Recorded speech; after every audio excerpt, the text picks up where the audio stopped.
Does the name Dealey Plaza mean anything to you? How about if we mention Dallas, the 22nd of November 1963, the grassy knoll, the Texas School Book Depository? Dealey Plaza is the nondescript stretch of public highway where John Fitzgerald Kennedy, the 35th President of the United States of America, was assassinated as he rode in an open-top 1961 Lincoln Continental limousine with his wife Jacqueline. 3 shots rang out in quick succession across the plaza, taking police, Secret Service agents, and the surrounding public by complete surprise. Controversy still surrounds this brutal slaying that shocked a nation, and indeed the world.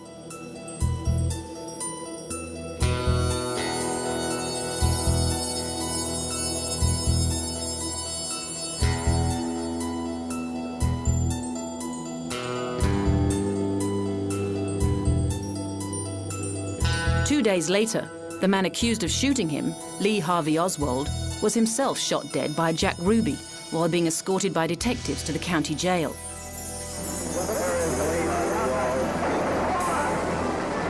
The death of the main suspect was a major factor in the development of perhaps the greatest web of conspiracy theories the world has ever known. Was it Harvey alone whose shot blew out the back right-hand part of JFK's head and left Jackie Kennedy's pink Chanel suit splattered with blood and brain matter? The 1964 Warren Commission thought so.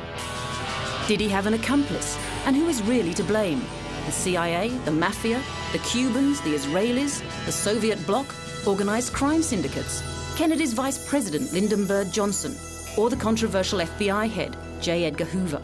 All have been suggested as possible culprits at one time or another. One of the few things we know for sure is that Dealey Plaza will forever be remembered as the place where JFK took his last breath. Place de l'Alma is another spot that may not immediately ring bells of recognition. But as soon as you add the date Sunday the 31st of August 1997 and mention a speeding blue Mercedes, most people on the whole planet will instantly be transported back to where they were and what they were doing when they heard the news that Princess Diana had been killed. Just after midnight on that date, the car in which she was traveling hit a pillar in the Parisian tunnel at Pont de l'Alma, a bridge across the River Seine. Also killed were her lover Dodi Al Feyed and the French driver Henri Paul. The princess's bodyguard, Trevor Rees-Jones, survived, but with serious facial injuries and little recollection of what had happened. The public outpouring of grief and disbelief was unprecedented. For a while, it even seemed as if the events might cause the toppling of the British monarchy, when the royal family's reaction to Diana's death, adhering strictly to age-old protocol, didn't tie in with the popular mood. A decade after the crash, the seemingly endless inquiries and inquests, and even more endless conspiracy theories, prove that the world's fascination for the people's princess remains strong. Fanning the flames, Mohammed Al Fayed, owner of London's most famous store Harrods, has been tireless in his determination to uncover what or who really caused the deaths of his son and the world's most photographed woman. Will he or we ever find out the truth behind the mysterious white Fiat Uno, described by witnesses but never traced? Was it the paparazzi in the tunnel that night, or members of England's Secret Service MI6? We may never know, and while questions remain, the Place de l'Alma will continue to draw sightseers and fans, all eager to witness for themselves the spot where the 36-year-old Queen of Hearts met her tragic and untimely end.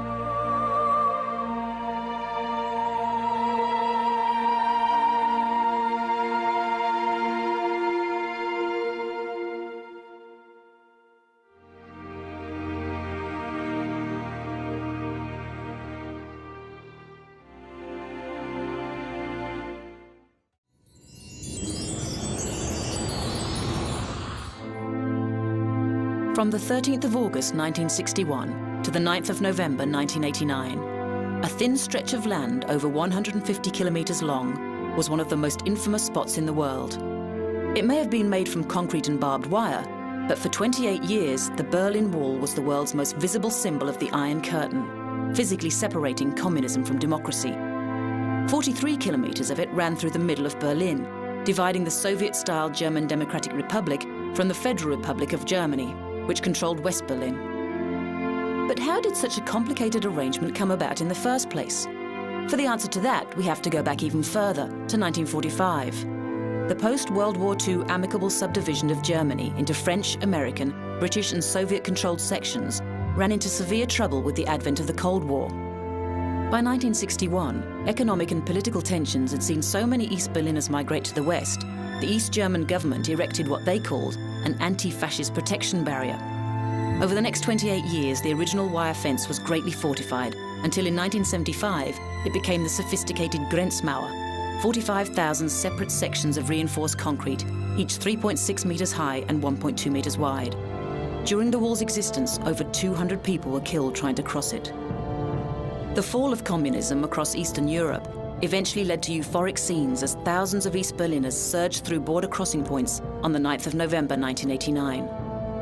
German reunification concluded a year later on the 3rd of October 1990.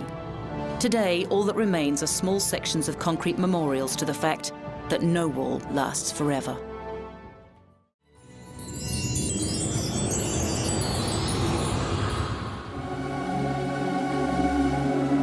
Our next infamous place is around 41 degrees north, 49 degrees west. That's right, in the middle of the Atlantic Ocean. Even if filmmaker James Cameron hadn't focused on its tragic end for the most profitable movie of all time to date, the RMS Titanic would still need little introduction. Only 4 days into its maiden voyage from Southampton, England, en route to New York, at 11:40 p.m. on the 14th of April 1912, the ship hit an iceberg and sank 2 hours and 40 minutes later. Over the centuries, there have been thousands of wrecked ships and other nautical disasters, but above all others, the story of this doomed liner continues to fascinate people the world over. The sinking is still the worst British civilian maritime disaster in history, although there have been greater losses of life elsewhere, and especially in wartime.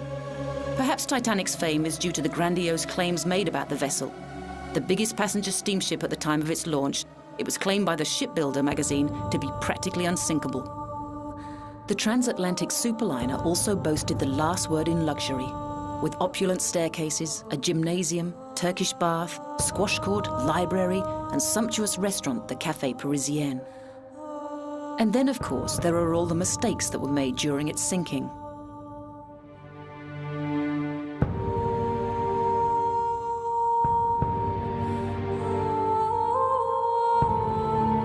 The fact that there were only enough lifeboats for half of the passengers, and that many of them were launched half full, or that the nearby SS Californian had its wireless turned off for the night and, confused by the colours, ignored the Titanic's distress rockets. But also remembered are the acts of heroism, from dauntless souls like Wallace Hartley and his orchestra, who played on as the ship went down, or the unsinkable Molly Brown, who herded women and children onto the lifeboats.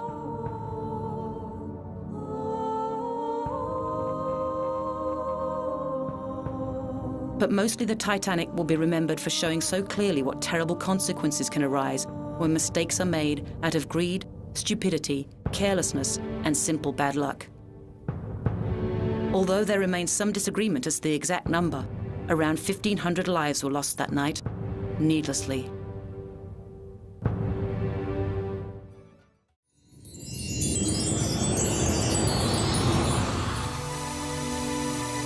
Oh, the humanity.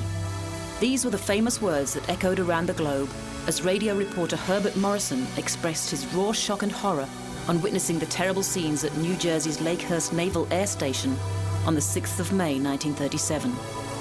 This was the day that the Hindenburg airship burst into flames as it neared the landing field, killing 13 passengers, 22 crew, and 1 member of the ground crew, including the director of flight operations, Ernst Lehman. Morrison's recorded words were later added to the newsreel footage of the catastrophe, sound and vision that remains shocking today, 70 years after the event. The LZ-129 Hindenburg was one of the largest aircraft ever built, a German-built Zeppelin that had been in service only a year before disaster struck. What many people don't realize, though, is that prior to the Hindenburg tragedy, Zeppelin airships, which had been flying for over 30 years, had an impressive safety record. The Graf Zeppelin had flown over 1 million miles and circumnavigated the globe. And in its first year of service, the Hindenburg had already covered around 200,000 miles, ferried nearly 2,800 passengers, and made 17 round trips across the Atlantic Ocean. Nobody really knows what triggered the inferno, but several theories exist.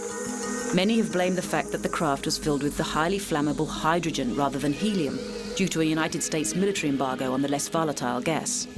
There was also the suggestion that the fire was the work of anti-Nazi saboteurs, or, as the former head of the Zeppelin company, Dr. Hugo Eckener, believed, that Captain Max Pruss mishandled the entire landing maneuver. Was it a static spark, lightning, or incendiary paint?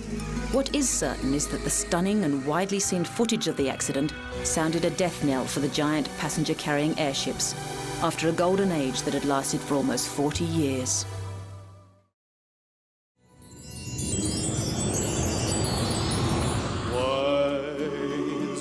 Now here's an address that needs no introduction. Pulling 700,000 visitors a year, Graceland is the second most visited home in the United States after the White House. On a par with such famous regal residences as Buckingham Palace and the Palace of Versailles, 3764 Elvis Presley Boulevard is one of the most recognized dwellings on the planet. It was thanks to the events of one fateful day, 16th of August 1977, that Graceland joins our list of infamous places. The day that Elvis Presley, the most popular and successful entertainer of all time, was found dead in his bathroom, killed by an overdose of prescription drugs and complications from severe heart disease. He was 42. The estate was in dire financial straits at the time of Elvis's death, losing $500,000 a year. Its fortunes were turned around in 1982 when Priscilla, Elvis's ex-wife, decided to turn the place into a museum, a move that paid off handsomely. And today, Graceland is more popular than ever, especially during August, when the Elvis Tribute Week has Memphis throbbing with all things Elvis, including the emotional candlelight ceremony.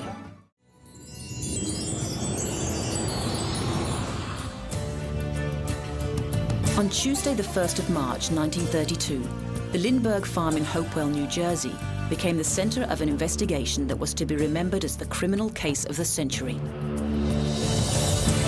With crudely scribbled ransom notes and $14,000 found hidden in his garage, German carpenter Bruno Richard Hauptmann quickly became the #1 suspect in the crime that shocked America.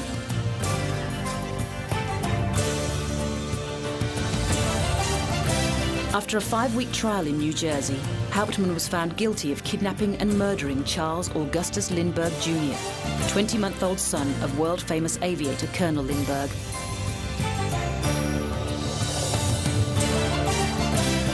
Sentenced to death, he was electrocuted on the 3rd of April, 1936.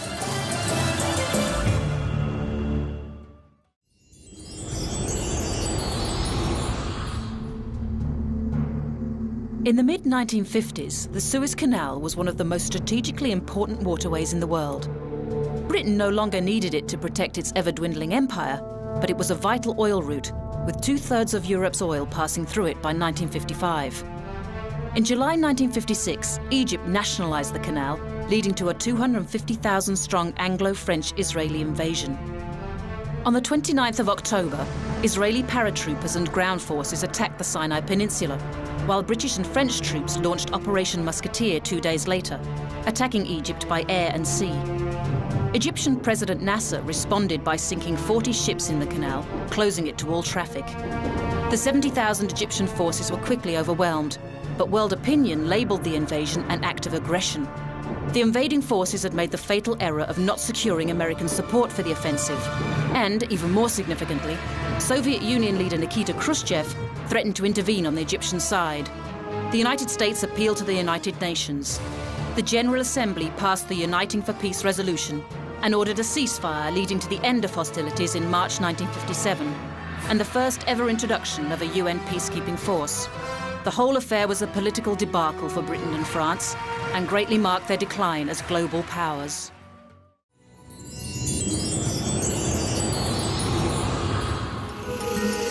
You might not expect a sea collision ending in the deaths of 46 people to be described as a story with a happy ending.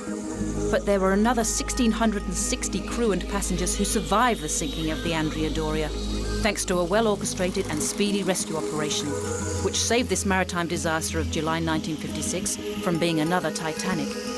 Thick fog off the coast of Nantucket in the USA was the main culprit, when the Italian line's luxury ocean liner, the SS Andrea Doria, was hit in the side by the Swedish-American line's SS Stockholm and sank the next morning. Miraculously, 14-year-old Linda Morgan survived only by being catapulted from the Andrea Doria onto the Stockholm's bow.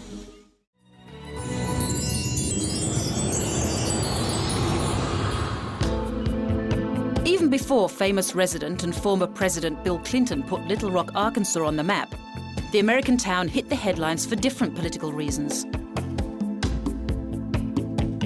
On the 23rd of September 1957, 9 African-American students were denied access to the Central High School by an angry, anti-integrationist mob of over 1,000 white students and their supporters. This led to a showdown between President Dwight D. Eisenhower, who marshaled 1,200 soldiers to escort the students to school, and Governor Orville Phobos, who tried to physically prevent the students from entering the school with the help of the National Guard. The crisis escalated to such an extent that the school was shut down for most of 1959, before finally reopening as an integrated school system toward the end of the year. Having been spat at and abused, the 9 students all went on to distinguish themselves. They became writers, professors, civil rights activists, publishers and educators. During their ordeal, the Little Rock Nine were advised by local journalist and activist Daisy Bates. Along with Bates, the students received the Spingarn Medal in 1958, and the 9 also received the Congressional Gold Medal in November 1999 in recognition of their brave stand. In 1996, 7 of them appeared on The Oprah Winfrey Show and even reconciled with some of their tormentors from that time. The most memorable apology was made to Elizabeth Eckford by Hazel Bryan Massery. It was Massery who was caught screaming at Eckford in a widely published photograph at the height of the confrontation, and had regretted it ever since.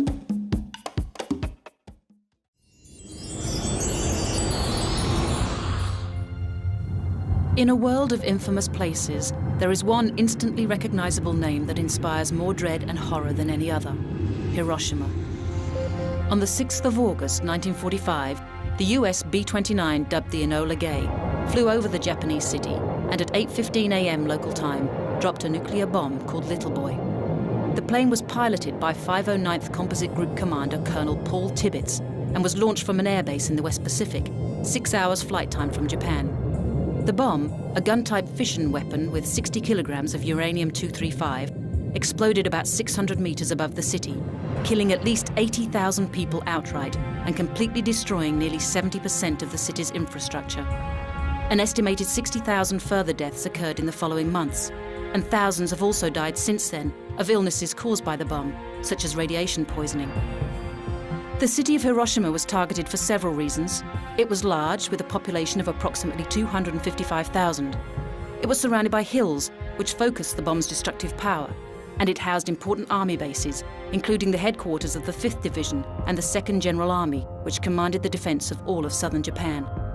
It had not been targeted by American bombing during the war, making it possible to accurately measure the atomic bomb's effects, and there were also no prisoner of war camps. These reasons combined resulted in Washington making it their primary target. The research and development project that resulted in the design and construction of the world's first atomic bombs was named the Manhattan Project. It was originally instigated by European refugee scientists afraid that Nazi Germany was developing a similar program. At a cost of nearly $2 billion, it was one of the largest and most expensive R&D programs ever.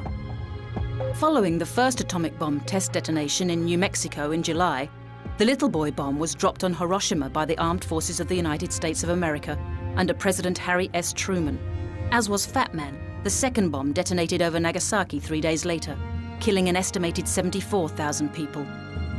In both cities, most of those killed and wounded were civilians. The US made the momentous decision to use nuclear weapons in a bid to force Japan's surrender and end the 6-year-old Second World War. Japan did indeed surrender on the 15th of August, but the role of the bombings in that decision has been the subject of debate ever since. The US government's position was that the bombings would hasten the end of the war and result in far fewer deaths on both sides of the conflict than if the planned invasion of Japan had gone ahead. In Japan, the view was that the attacks were unjustified, and the magnitude of the devastation made the actions inherently immoral. Many people around the world agreed, including such luminaries as Albert Camus and a number of the scientists involved with the Manhattan Project, such as Dr. James Franck, Albert Einstein, and Leo Szilard. The future president, Dwight D. Eisenhower, wrote of his grave misgivings in his memoir, The White House Years, citing his belief that Japan was already defeated and that America should avoid shocking world opinion by the use of a weapon whose employment was no longer mandatory as a measure to save American lives. The director of the Nuclear Studies Institute at the American University in Washington, Peter Kursk, wrote these damning words about President Truman. He knew he was beginning the process of annihilation of the species. It was not just a war crime, it was a crime against humanity. Kursk was also one of several commentators who believed that America's ulterior motive in detonating the atomic bomb was to show the Russians the horrifying capabilities of its new weapon of mass destruction and cement its place as the global superpower in the post-World War II landscape. Following the horrific events in Hiroshima, the city was rebuilt. The closest surviving building to where the bomb was detonated was renamed Genbaku Dome, or the Atomic Dome, and became part of the Hiroshima Peace Memorial Park. Every year on the 6th of August, also known as A-Bomb Day, the city holds the Peace Memorial Ceremony in the Memorial Park in honor of the victims and to pray for world peace. Unsurprisingly, to this day, the city's government is a strong advocate of the abolition of all nuclear weapons.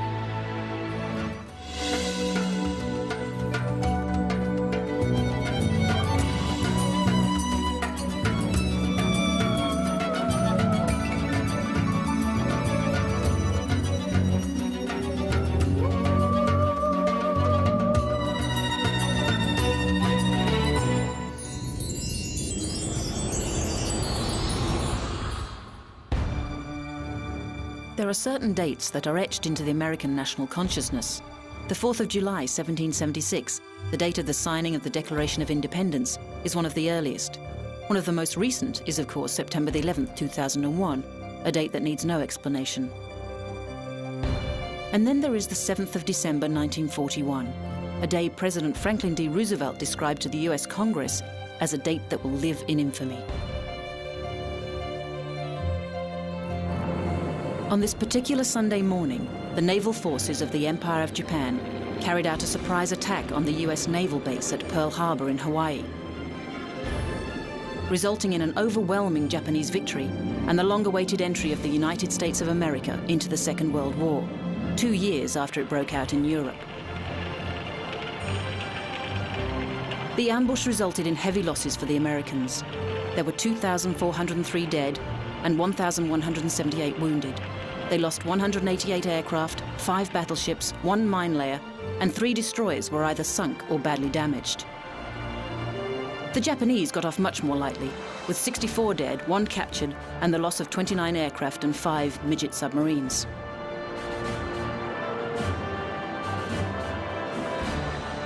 As with so many acts of hostility, one of the chief reasons behind Japan's actions was access to oil. Japan was determined to protect its move into Singapore and the Dutch East Indies, where it was securing access to such natural resources as the notorious black gold. The attack was also the almost inevitable result of a period of escalating embargoes and sanctions between the two countries, as the US, backed by the League of Nations, responded to Japan's expansionist policies in Asia, especially with regards to its heightened conflict with China from 1937 onwards.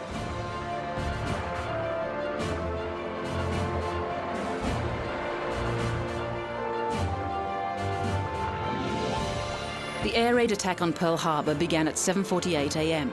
and was all over 90 minutes later. The Americans were completely unprepared. Despite intelligence suggesting increased Japanese aggression and warnings that war with Japan was inevitable, there had been no specific indication of an attack on Pearl Harbor. It was Commander Logan Ramsey who sent the now famous telegram, "Air raid, Pearl Harbor, this is not drill." And even with their lack of readiness, many Americans responded to the call with courage and fortitude.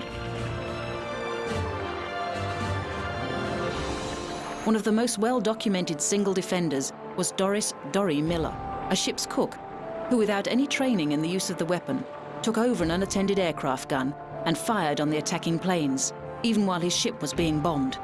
He was awarded the Navy Cross, while another 14 sailors and officers received the Medal of Honor. Even though there was heavy loss of life on the American side, however, important infrastructure, including the submarine base, the power station, and the cryptanalysis unit survived. And a prime Japanese objective, the destruction of the 3 Pacific-based American aircraft carriers, failed, because none of the ships was present at the time. Consequently, the US's recovery was swifter than expected, and the country was able to fully engage in the war in the Pacific within months. Despite its decisive victory in its preemptive attack on Pearl Harbor, Japan's strategy was soon exposed as disastrous. With President Roosevelt declaring war the day after the attack, the US was soon utilizing its huge military and economic resources to join its allies against Japan, Germany, and Italy, leading to the total defeat of the Axis powers by 1945. Indeed, on hearing that the Pearl Harbor attack had brought America into the war, the Prime Minister of Britain, Sir Winston Churchill, wrote, "Being saturated and satiated with emotion and sensation, I went to bed and slept the sleep of the saved and thankful."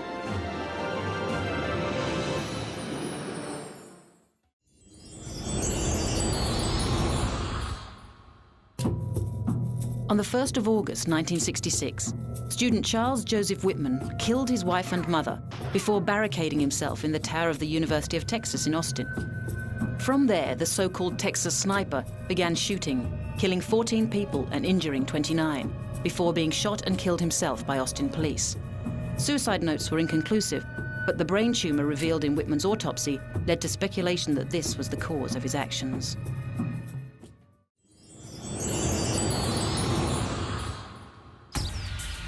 Until Chernobyl, the most frightening and widely publicized nuclear power station accident was the partial meltdown of the core at 3 Mile Island in Pennsylvania in 1979. But after 5 tense days, the situation there was brought under control. In the Ukraine, just 7 years later, the world would not be so lucky. On the 26th of April 1986, there was a steam explosion in reactor number 4 of the Chernobyl nuclear power plant in the town of Pripyat. A committee formed to investigate the accident, led by Valery Legasov, arrived at Chernobyl in the evening of 26th of April. By that time, 2 people were dead and 52 were hospitalized. During the night, the committee, faced with overwhelming evidence of extremely high levels of radiation and a number of cases of radiation exposure, had to acknowledge the destruction of the reactor and order the evacuation of the nearby city.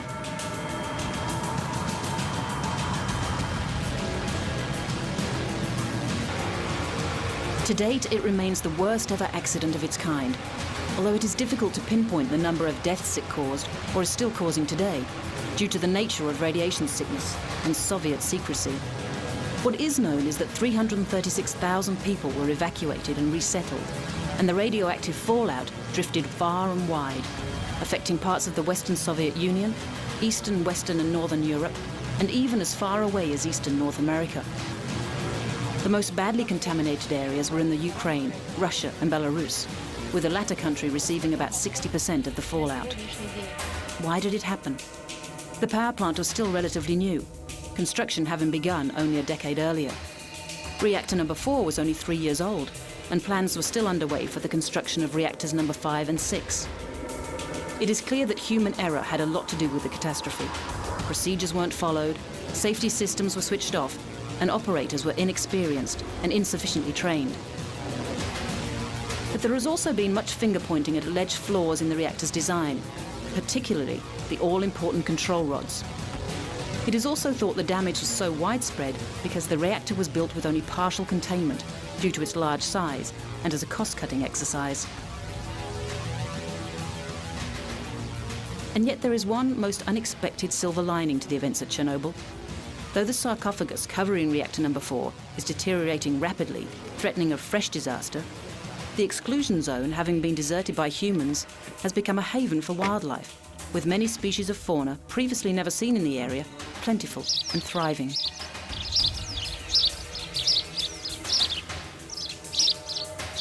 There is huge disagreement over the exact numbers of people affected by the accident.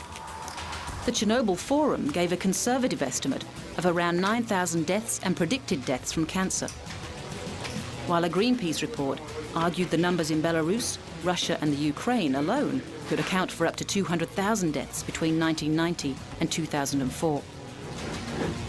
Belarus's infant mortality rate is said to be 300% higher than the rest of Europe, and thyroid cancer is 10,000 times more frequent than it was before April 1986. These ongoing effects mean that the name Chernobyl will remain infamous for many years to come.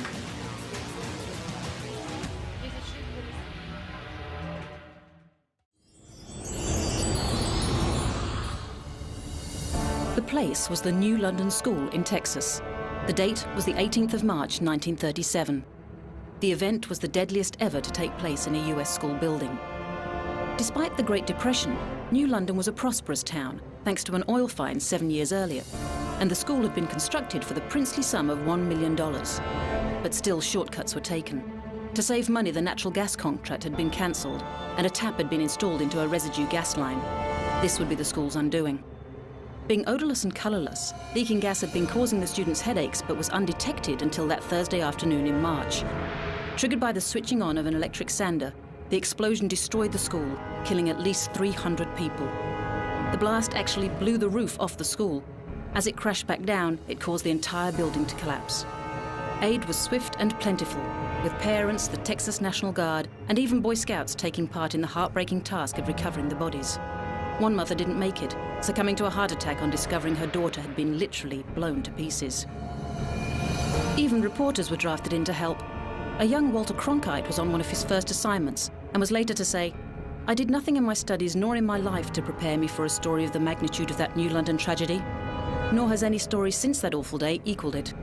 And this was from a man who would later cover the Second World War and the Nuremberg trials.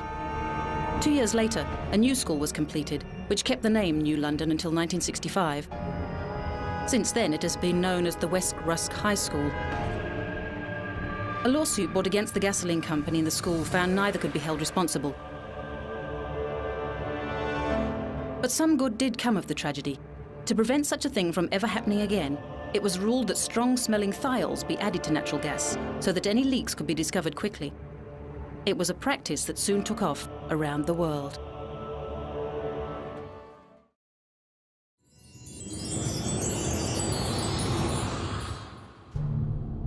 On the 29th of October 1932, 3 years to the day after the Wall Street crash, the most powerful steam turbo-electric propelled passenger ship ever constructed was launched in front of 200,000 people lining the banks of the Loire River in France.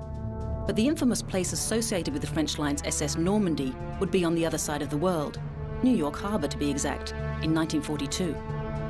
After the fall of France in 1940, the US government seized the Normandy, and in 1941 the Navy decided to convert her into a troop ship called the USS Lafayette.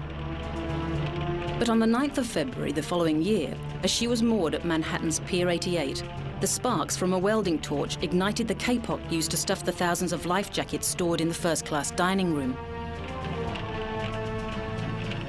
With the ship's fire protection system disabled during the conversion, the fire spread rapidly, and the hoses of the New York City Fire Department did not fit the ship's French-designed inlets. All on board abandoned ship.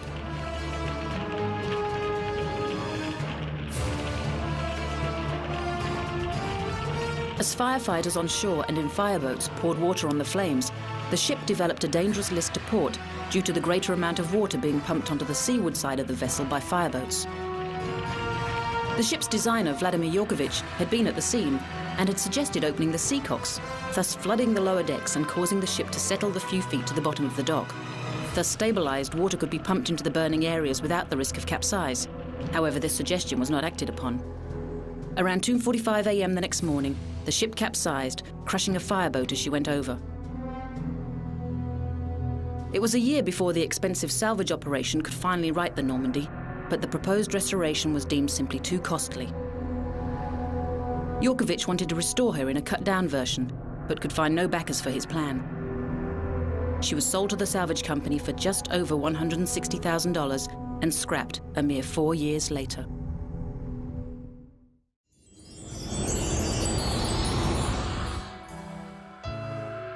Aeroplanes and bad weather can be a terrible mix. Just ask Patsy Cline or Buddy Holly or Manchester United Football Club. One of the UK's most famous and successful football teams was very nearly completely wiped out on the 8th of February 1958. After playing a European Cup match against the Yugoslavian team Red Star Belgrade, the club's chartered plane made a refuelling stop in snowbound Munich. The pilot, Captain James Thane, made 3 attempts to take off from the slush-covered runway, the last of which ended in tragedy as the plane failed to reach the correct altitude and crashed on top of an unoccupied house. 8 players died, along with 15 other passengers. The manager, Matt Busby, was so seriously injured he was twice read his last rites, but eventually he recovered enough to build a new team.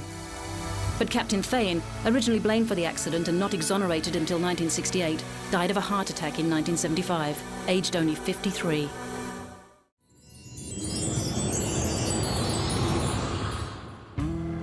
At least 1,800 dead, $81.2 billion worth of damage, 233,000 square kilometers declared a federal disaster area. Around 3 million people left without electricity. Hurricane Katrina, which hit the Gulf Coast of the United States in August 2005, was one of the most devastating and certainly the costliest hurricane in US history. The storm first made landfall in South Florida on the 25th of August 2005. It was a Category 1 hurricane at the time and was the cause of 14 deaths in the state of Florida. By the 28th of August, Katrina had been upgraded to a Category 5 storm, and the mayor of New Orleans, Ray Nagin, ordered a mandatory evacuation of the city, but he was too late. The greatest devastation occurred in New Orleans the next day, where Katrina's storm surge caused 53 levee breaches, disastrous for a city built below sea level. The National Science Foundation was later to find that the levee system had serious design flaws and had been inadequately maintained.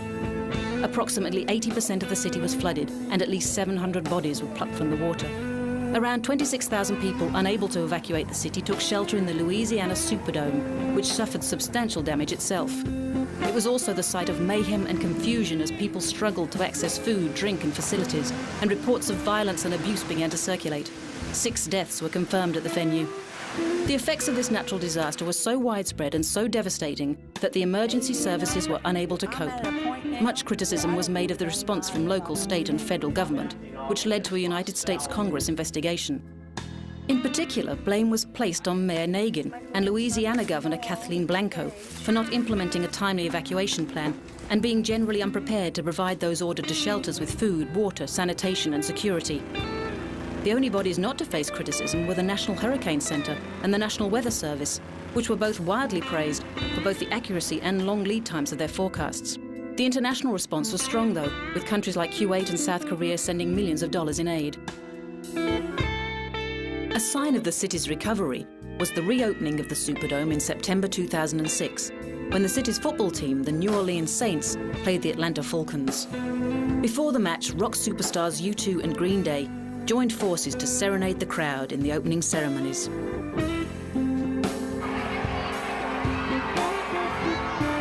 Prior to Hurricane Katrina, New Orleans was an extremely popular tourist destination, famous for its architecture, food, jazz music, and love of festivals.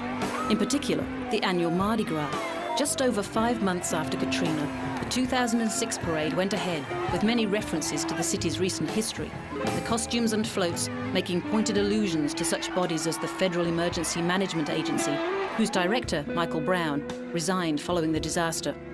The parade was scaled down, but had a heightened intensity, as the citizens of New Orleans, many of whom had lost everything, celebrated the fact that they were still alive.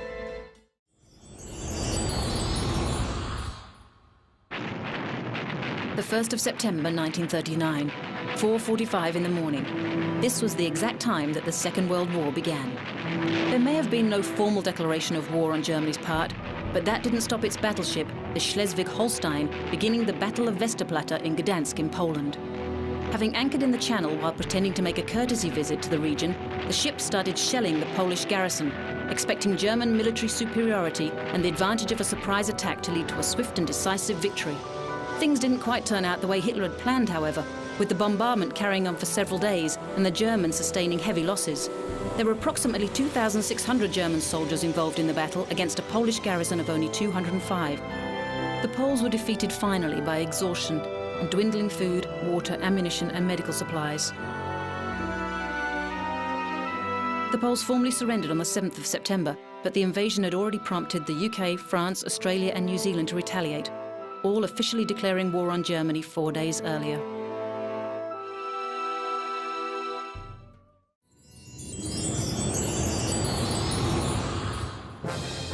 Some infamous places were once innocuous spots on the planet until a certain event thrust them into the world spotlight. This is most definitely not the case with the Twin Towers of the World Trade Center in New York. The first idea for the 7-building complex came in 1960 from an association created and chaired by David Rockefeller. and backed by the governor of New York, Rockefeller's brother Nelson. It was developed by the Port Authority of New York and New Jersey and designed for the most part by US architect Minoru Yamasaki. Completed in 1972, the imposing silhouettes of One World Trade Center and Two World Trade Center, or the North and South Towers, dominated the Big Apple for the next nearly 30 years. 110 stories high, the World Trade Center had a floor area of 800,000 square meters and was 526.3 meters to the tip of the antenna on 1 WTC. The buildings were not without criticism, however. There were complaints about the narrow windows, which were a reflection of architect Yamasaki's fear of heights and desire to make the building's occupants feel more secure. And a popular joke in the 70s was that the two towers were the boxes in which the Empire State and the Chrysler Building had been packed. But all the jokes stopped on the morning of September the 11th, 2001. At 8:46 a.m., hijackers flew American Air Flight's Flight 11 into the northern facade of the North Tower. Just 17 minutes later, a second team of hijackers flew United Airlines Flight 175 into the South Tower, which collapsed 56 minutes later. At 10:28 a.m., the North Tower followed suit. There were approximately 16,000 people below the areas of impact at the time, and most of them survived, evacuating before the collapse of the buildings. At least 2,603 people, however, did not get out. Hundreds were killed at the moment of impact, and at least 200 people jumped to their deaths from the burning towers. Only 18 people above the South Tower's impact zone managed to make it out of the building before it collapsed. To this day, 24 people remain listed as missing, and there are reports of about 10,000 bone fragments that simply cannot be matched to the list of the dead. All of the dead were civilians, with the average age being 40 years old. The oldest victim was an 82-year-old passenger on Flight 11, and the youngest a 2-year-old on Flight 175.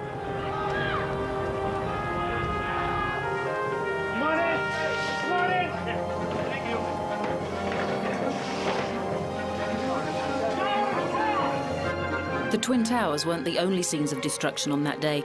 One of the other hijacked planes, American Airlines Flight 77, crashed into the Pentagon in Arlington, Virginia, killing more than 100 people inside, as well as everyone on board the plane. The terrorist attacks of 9/11 will go down in history as being the first truly infamous event of the new millennium, and the Twin Towers of the World Trade Center, the definitive infamous place.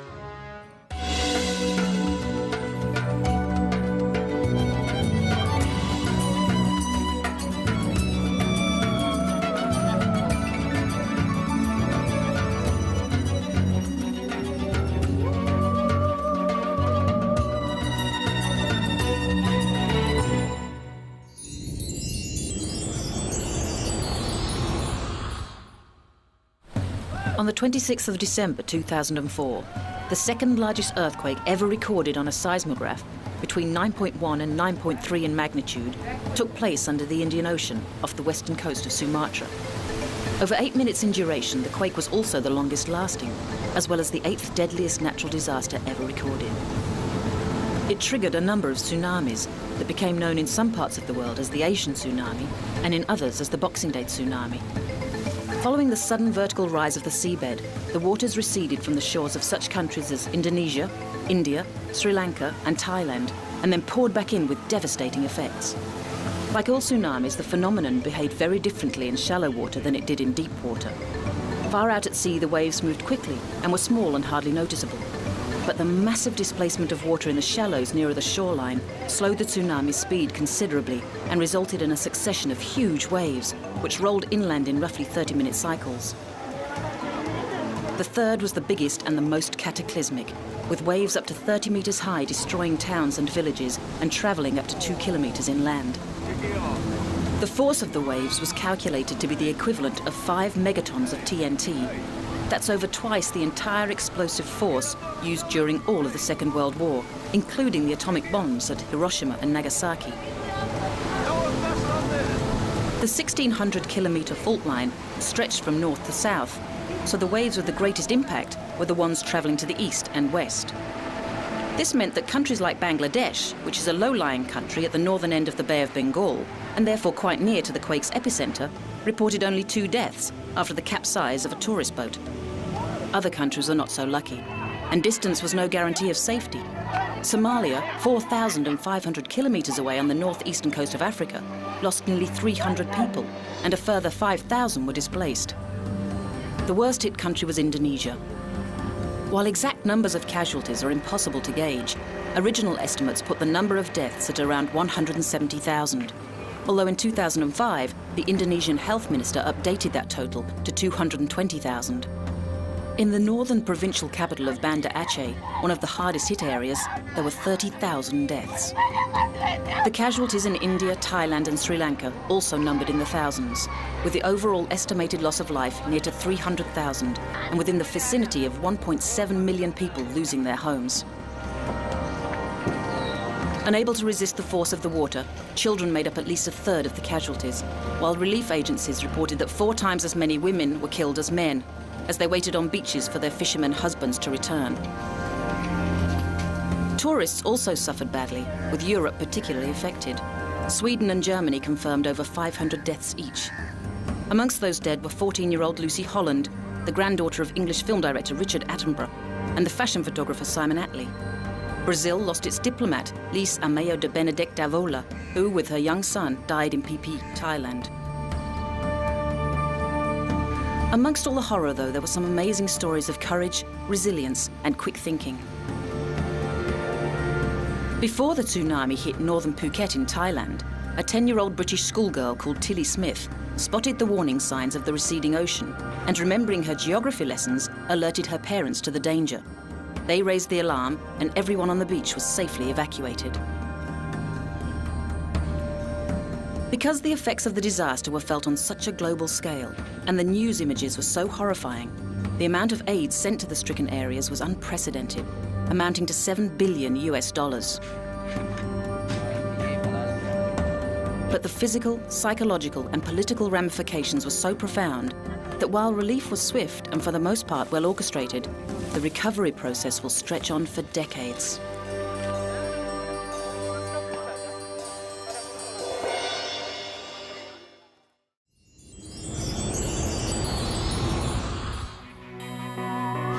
The largest attack submarine ever built, the Russian K-141 Kursk, was laid down in 1992 and launched 2 years later.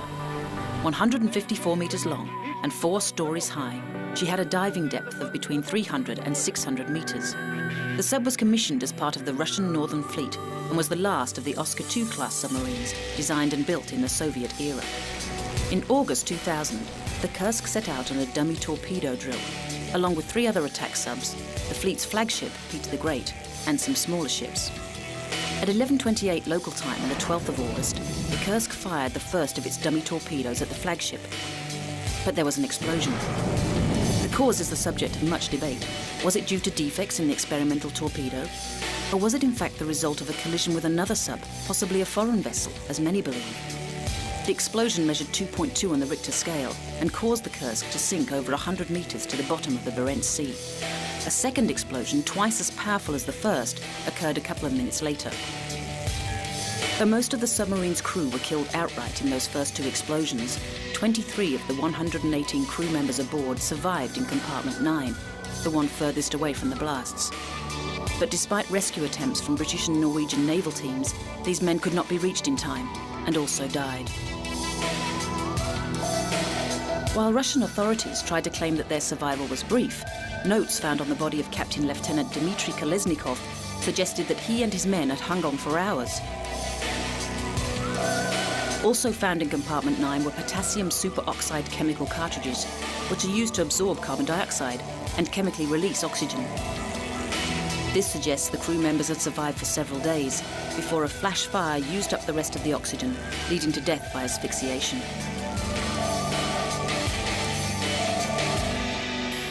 The badly damaged ship was eventually salvaged by a Dutch team in 2001, which cut off the bow during the process. All the bodies were recovered and finally laid to rest.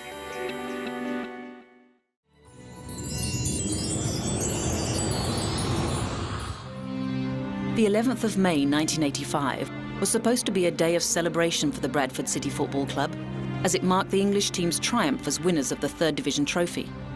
Instead, it is a day that is now remembered by the citizens of the town as one of horror, as 54 of the team's supporters and 2 fans of the visiting Lincoln City side were killed as fire swept through the Valley Parade football stadium. Another 450 were injured, half of them requiring hospital treatment. Many of the others were helped by members of the local British Asian community, who immediately opened up their homes around the ground and rushed to help. Knowing that their team had already won the 3rd Division Championship, Bradford City's fans had turned out in great numbers for the match. The 11,076-strong crowd was double the average attendance for the season. The fire started 40 minutes into the match, with the score standing at 0-0. A pile of rubbish beneath a stand was accidentally ignited by a discarded cigarette, and the fire took hold rapidly, with spectators being moved onto the playing field to escape the flames. Those at the rear of the 77-year-old wooden stand, however, were trapped by inward opening exit doors and locked turnstiles, and were quickly overcome by the toxic smoke. The number of deaths would have been even greater if it hadn't been for the actions of those who had already escaped the fire. 28 police officers and 22 supporters were publicly recognised as having saved at least 1 life and later received bravery awards. An inquiry into the fire also led to new laws to improve safety at UK football grounds. There was a ban on the building of wooden grandstands, and the Valley Parade Stadium of today is very different to the one of 1985, with only the clubhouse and 1 flank support wall of the original structure remaining. And every year, at the 11th hour of the 11th day of May, a memorial service is held by the City Hall, followed by a minute's silence to remember those who lost their lives.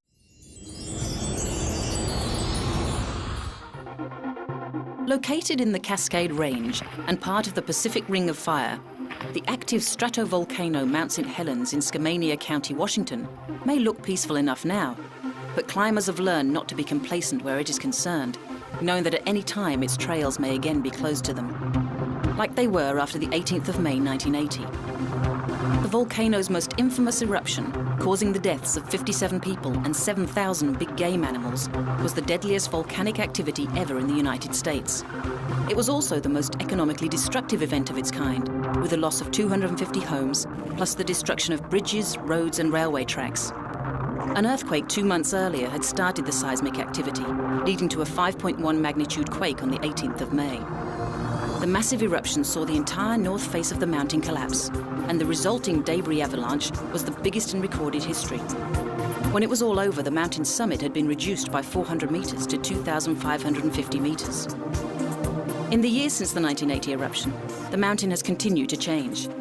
It was initially left to return to its natural state, but was reopened to climbers by the National Forest Service in 1987. 7 years later, it was again closed when magma reached the volcano's surface in early October. In March 2005, the mountain spewed out a plume of steam and ash, soaring 11,000 metres into the sky, that could be seen from Seattle. Archaeological surveys point to human settlement around Mount St. Helens for the past 6,500 years and numerous volcanic events. Are we due for an even bigger eruption than the one of May 1980? Only time will tell.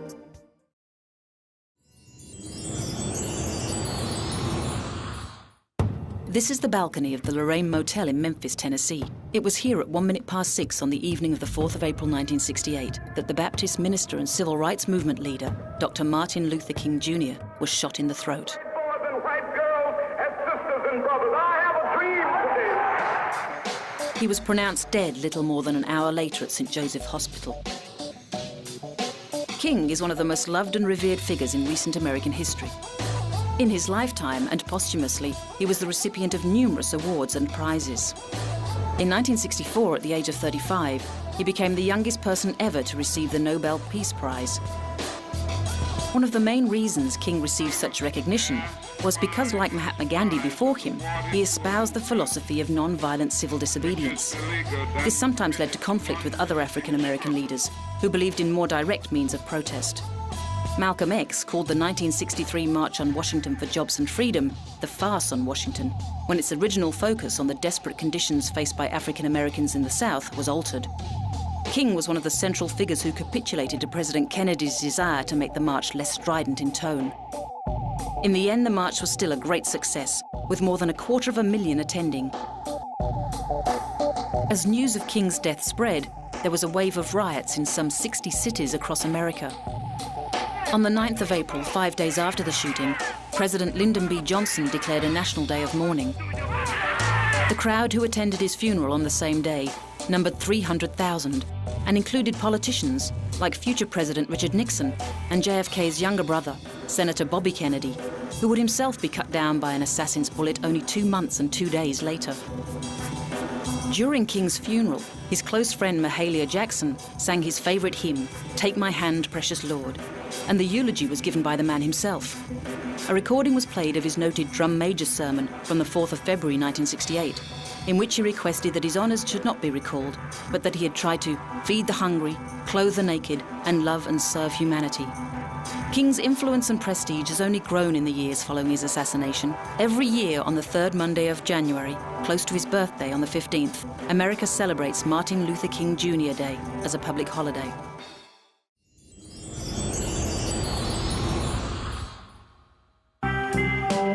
It was a sweltering hot night, the 11th of August 1965.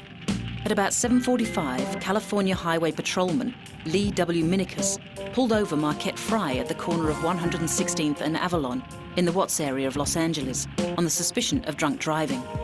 When Fry's mother, Rena Price, and her stepson, Ronald, tried to intervene, they were also arrested. A crowd gathered, and before long there was a full-scale riot underway. Many of those involved, though, would describe it differently, however, and the subsequent investigation, the McCone Commission, found deeper causes for the widespread burning of buildings, looting, and deaths. Despite the progress forged by the civil rights movement, many black Americans faced terrible poverty, inequality, and racial discrimination. In Los Angeles, there was particular resentment about the passage of Proposition 14 on the California ballot in November 1964. This had overturned the earlier Rumford Fair Housing Act, a law passed to give black people equal opportunity when it came to buying homes. During the 6 days of rioting, 34 people, most of them African American, were killed, and more than 1,000 were injured. 4,000 were arrested. More than 600 buildings were destroyed, with white-owned businesses specifically targeted. The damage bill was estimated to be in the region of $35 million. Eventually, martial law was declared, and the National Guard moved into the area. Initially, 2,000 troops from the 160th Infantry and a squadron of the 18th Armoured Cavalry were mobilized.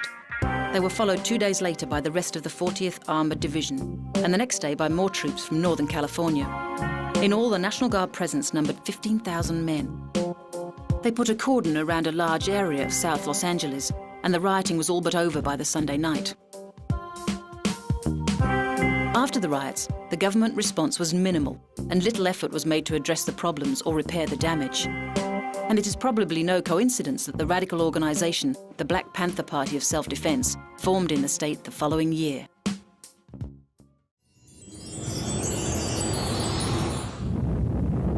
One of the most chilling sights of the 20th century, the mushroom cloud formed by an atomic explosion. It was a sight seen frequently at Bikini Atoll in the Republic of the Marshall Islands between 1946 and 1958, when the United States conducted more than 20 nuclear weapons tests in the area. Admiral William F. Halsey Jr., or Bull as he was known, oversaw operations as his old warship, the Independence, was one of those selected as a target vessel for the tests. Tagged the Pacific Proving Grounds, the bomb testing area saw the first detonation on the 1st of July 1946 in Operation Crossroads. The idea of using ships as targets instead of detonating the bombs on land was to see what the effect atomic weapons would have on naval fleets. And the plane carrying the bombs was loaded with livestock, including goats, sheep, and mice, again to see what effects the blast and resulting radiation would have on the animals. Unfortunately, the Americans were similarly cavalier in their treatment of the indigenous people of the area. In 1954, Castle Bravo, the US's first dry-fuel hydrogen bomb and its largest weapon ever detonated, turned out to be twice as powerful as predicted and cast its nuclear fallout far and wide. Islanders were quickly evacuated, but exposure to radiation left many of them with cancers and abnormally high rates of birth defects. The first bomb, given the moniker Able, had a yield of 21 kilotons and was dropped from an altitude of 158 meters. Surprisingly, Able didn't sink the Independence, nor did the second test, another 21 kiloton bomb dubbed Baker, which was actually detonated underwater at a depth of 27 meters on the 25th of July 1946. Baker did cause a massive condensation cloud, however, which spread a huge amount of radioactive water onto the ships. The badly contaminated Independence was subjected to further tests at Pearl Harbor before finally being scuttled off the coast of San Francisco in 1951.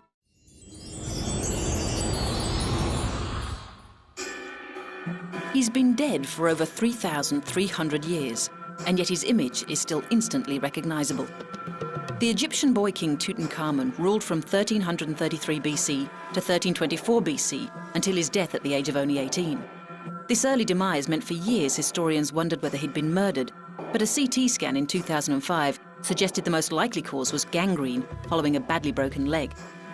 There's a good reason to believe he was not a significant or particularly memorable ruler, but since the discovery of his tomb, he has become perhaps the most famous of all ancient Egyptian figures. The reason for this is simple. When British Egyptologist Howard Carter and his team entered the tomb in November 1922, they found it to be almost completely intact, one of the richest and best preserved sites ever uncovered in Egypt's Valley of the Kings. And in all likelihood, this was a direct result of Tutankhamun's fall from prominence. Sealed up and forgotten, the tomb had even suffered the indignity of having some workers' cottages constructed over its entrance. The excavation of the site was long and painstaking. It was 8 years until the last objects were removed from the tomb. Even today, there remain rumours of a curse attached to the site, with people taking a macabre delight in tales of early deaths suffered by those who entered the tomb. Research has indicated, though, that there is no statistical difference in dates of death between those in the original party who entered and those who did not. Indeed, most involved saw their 70th birthday. But why let truth get in the way of a good story? The history of the boy with the golden mask and the stunning artifacts found around him in death have now fascinated the world for nearly a century. The blockbuster touring exhibition, Treasures of Tutankhamun, which began at the British Museum in 1972, capitalised on that interest and was an enormous success. It has since been followed by more recent exhibitions, like 2005's Tutankhamun and the Golden Age of the Pharaohs. When this particular tour finishes in Egypt in 2008, it is expected that 3 million people will have seen it. Perhaps that's why he's still smiling. He's enjoying the irony.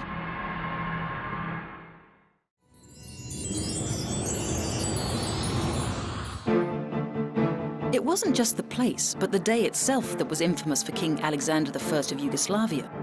Having had 3 of his family members die on a Tuesday, he usually made it a rule not to carry out any public functions on that day of the week. On Tuesday, the 9th of October 1934, however, the 45-year-old dictator was forced to make an exception. That was the day he arrived in Marseille in the south of France on the Yugoslav Navy destroyer, the Dubrovnik. He was making a state visit and hoping to strengthen an alliance between the two countries. He was met by the French Foreign Minister, Louis Barthou. As the king and Barthou drove through the streets, a gunman emerged from the crowd and shot both Alexander and the chauffeur dead. Barthou was also shot, but by a French policeman reacting to the confusion. He died later. The assassin was Vlado Chernozemski, the driver of the leader of the Internal Macedonian Revolutionary Organization. The remarkable footage of King Alexander's death, with the cameraman right on the spot as it happened, makes this one of the most historic early newsreels. And it wasn't only Alexander's death that was captured on film. His killer, Chernozemski, was cut down by the sword of a French mounted policeman. He was then attacked by the crowd and also killed. Alexander's body was returned home on the Dubrovnik.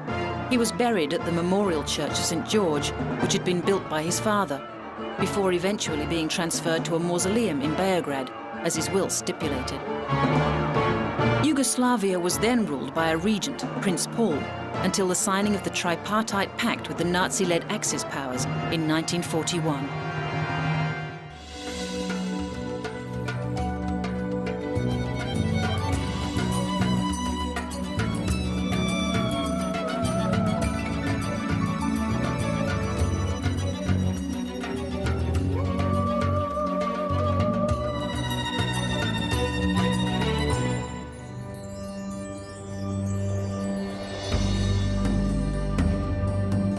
Churches have a connection with the afterlife and a hint of what may become of us when we shuffle off this mortal coil.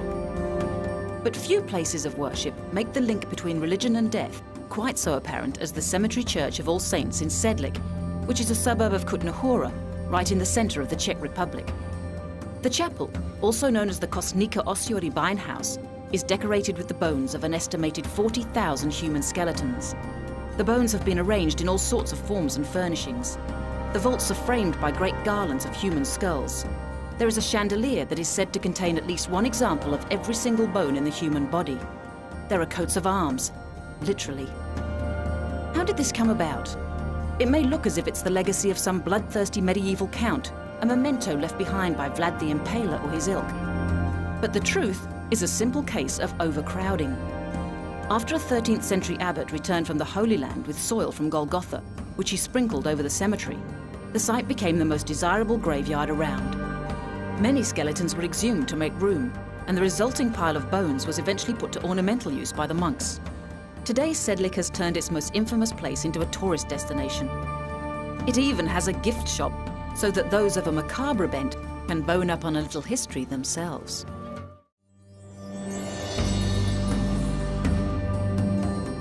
"875 South Bundy Drive, Brentwood, Los Angeles. This was the home where, on the 12th of June 1994, Nicole Brown Simpson was found murdered, along with her friend Ronald Goldman. Goldman was on a visit to return Nicole's mother's sunglasses, which had been left in the restaurant where he worked. Nicole's ex-husband, football legend, sports commentator, and sometime movie star Orenthal James Simpson, known to the world as OJ, was arrested and tried for the two murders.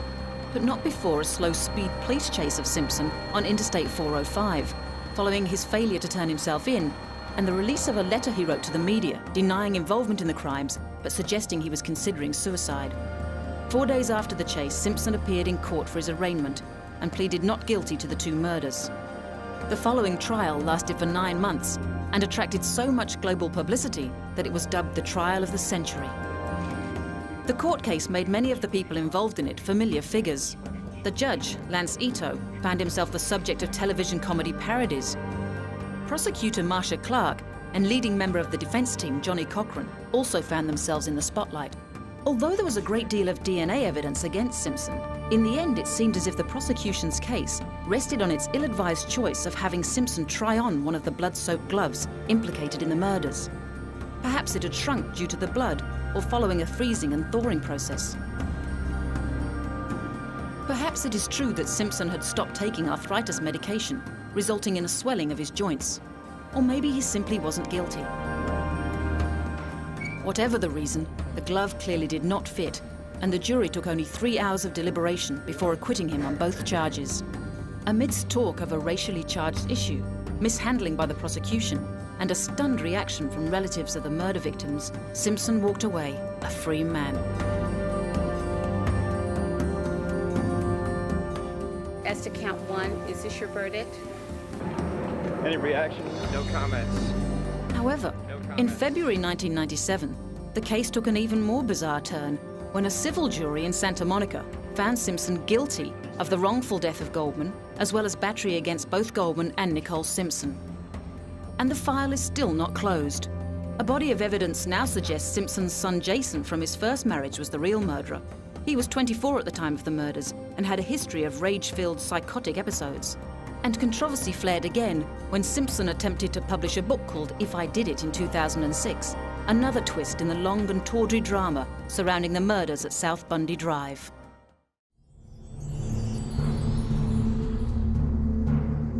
In 1936, Germany's Reich Air Ministry paid the town of Wolgast 750,000 Reichsmarks for the exclusive use of a large area of land near the mouth of the Pina River on the Baltic coast.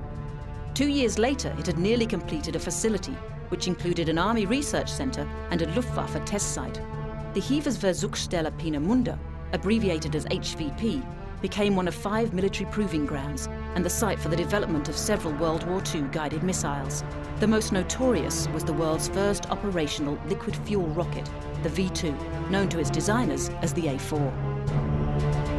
The V2 rocket was the progenitor of all modern rockets and a direct forerunner of the Saturn V moon rocket.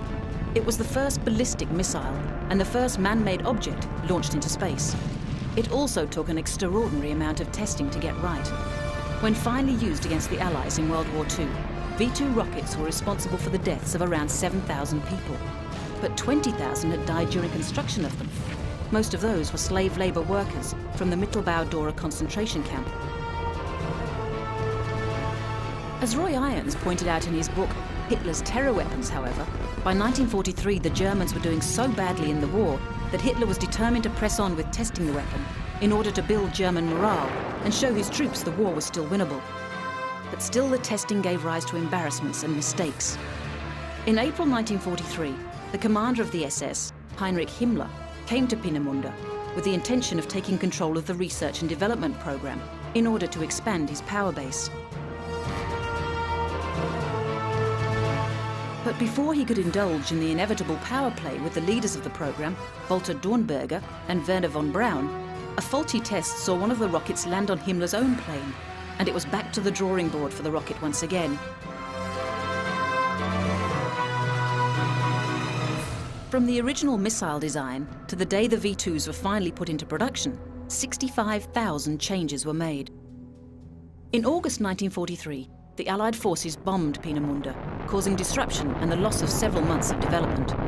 The main production of V-2s was moved to the underground Mittelwerk factory near Nordhausen.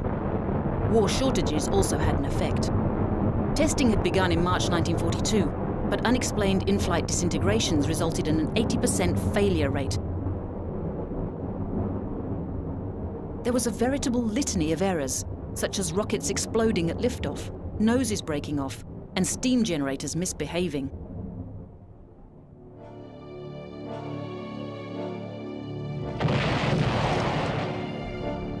But still the Germans persevered, realizing that if they could get the V-2 to work, its supersonic and therefore silent flight would make it a formidable weapon. One that, unlike its predecessor, the V-1 flying bomb or the Doodlebug, would give no warning to unsuspecting targets. And on the 3rd of October, 1942, they finally got it right, with the V-2's first successful flight.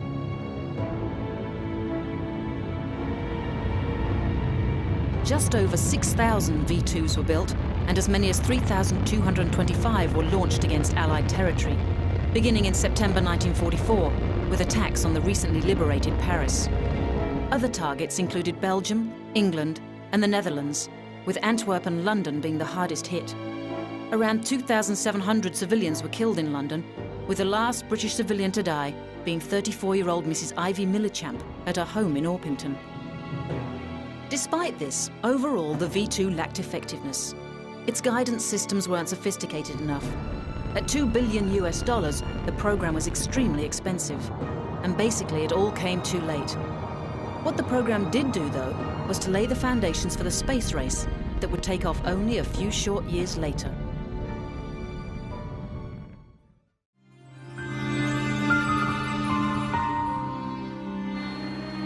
At just after 7 o'clock on the evening of the 21st of December, 1988, a bomb exploded on Pan Am Flight 103, a Boeing 747-121 named Clippermaid of the Sea.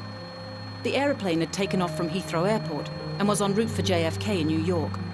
But the 450 grams of plastic explosive detonated in the forward cargo hold, completely destroying the plane.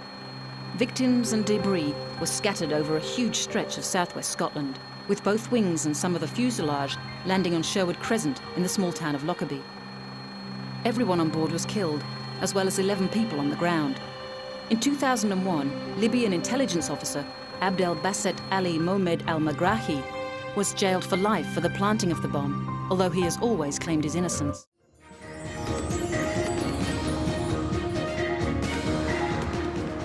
In a city full of recognizable landmarks, the Tower of London still stands out as one of the most historical and fascinating buildings in the English capital. Situated on the north bank of the River Thames, not far from Tower Bridge, its full title is Her Majesty's Royal Palace and Fortress, the Tower of London.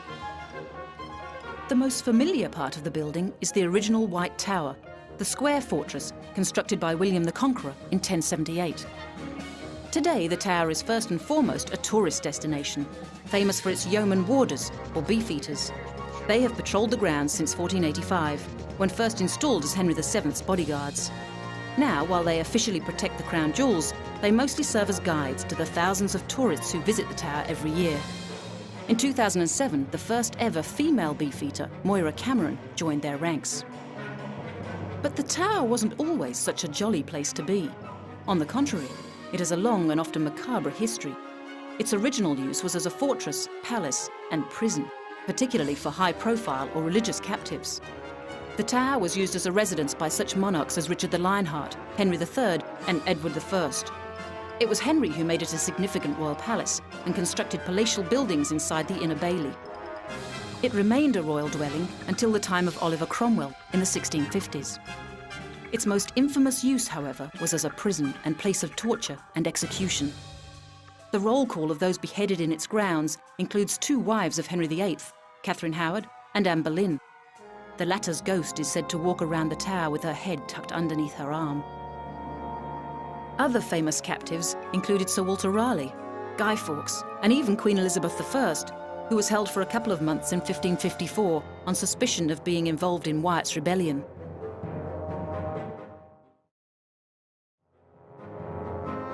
The tower also housed an armoury and torture chambers, which boasted such charming implements as the Scavenger's Daughter, a sort of compression instrument, and the Duke of Exeter's Daughter, or more simply, the rack. And while they may not have been acquainted with either of these two horrific daughters, the princes in the tower almost certainly suffered within its walls. Placed there by their uncle Richard III, the two young sons of Edward IV were declared illegitimate by an Act of Parliament, and then simply never heard of again. Many presume them to have been murdered on Richard's orders, but it seems now the truth will never be known. Another famous murder victim was Henry VI of England. Imprisoned in the tower, he was found dead in May 1471. Richard, Duke of Gloucester, has long been suspected of the dastardly deed. The tower was also home to a menagerie, established in the 13th century and boasting a number of big cats such as leopards and lions. The menagerie lasted until 1835, when the last of the animals were transferred to London Zoo in Regent's Park. The only animals left are the famous ravens. The legend has it that the tower, the monarchy and the entire kingdom would fall if they ever left. No wonder then that one of the beefeater's most serious duties today is to make sure that those birds are extremely well looked after. Does the name Bucks Row mean anything to you? How about the name of the person most commonly associated with it, Jack the Ripper? This is Whitechapel, the area in the East End of London where a number of women working as prostitutes were mutilated and murdered in the latter half of 1888. To this day, there remains much debate about not only who Jack the Ripper really was, but which of the women in the Whitechapel murders were actually his victims. Out of the 11 or so bodies, though, there is a group called the Canonical Five.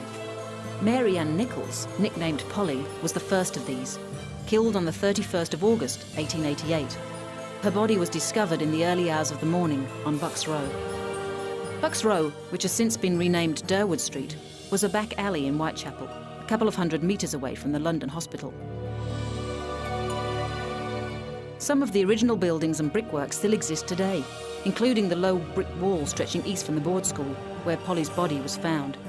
For those of a strong disposition, you can still trace the Ripper's steps today, with various guided tours and excursions around the sites of the murders. Number 2 of the Canonical Five was Annie Chapman, who also had a nickname, Dark Annie. She was found on the 8th of September, dead in a backyard in Spitalfields, with her uterus removed. Throughout the police investigation, a huge number of letters were sent to the police. Most of them were declared hoaxes, but there were a handful that the police took more seriously. The first of these was the Dear Boss letter, received on the 29th of September. It was the first time the serial killer signed himself Jack the Ripper, and also referred to clipping a lady's ears off, which rang alarm bells the very next day. The 30th of September was the day that became known as the double event, because within the space of 24 hours, 2 mutilated bodies were discovered by police. Victim number 3 was Elizabeth Stride, also known as Long Liz. The Swedish-born 43-year-old was found in the early hours in Dutfield's Yard off Berner Street. Like Bucks Row, Berner Street was also renamed to play down the ghoulish connotations. Catherine Eddowes was a bit different. Her body was found outside of Whitechapel, in Mitre Square in the City of London. This was the furthest west of all the murders, and the fact that she was found on the same day as Elizabeth Stride has made some ripperologists, as those who study the case are called, claim her murder as proof that there wasn't just one Ripper, but at least two killers at large at the same time.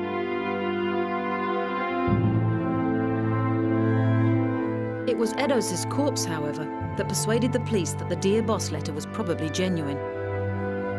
As well as missing a uterus and a kidney, she was found with one ear severed. It was this kind of mutilation that led people to suspect that the killer may be a surgeon or a butcher.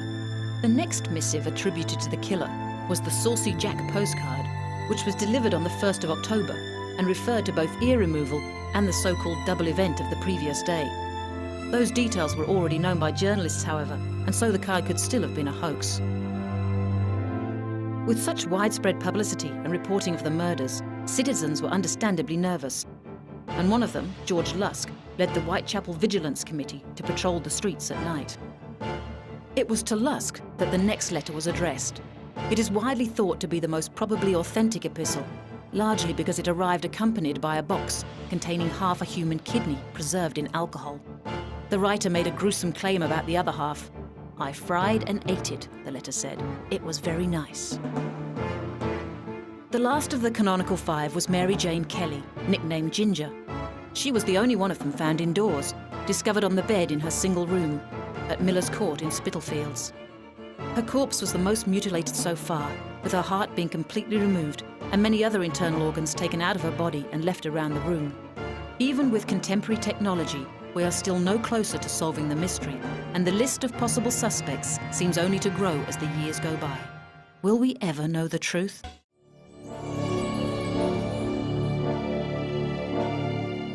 Fidel Castro came to power in Cuba in 1959, having led the revolution which overthrew the dictator Batista. Castro's close ties with the Soviet Union made the United States very nervous.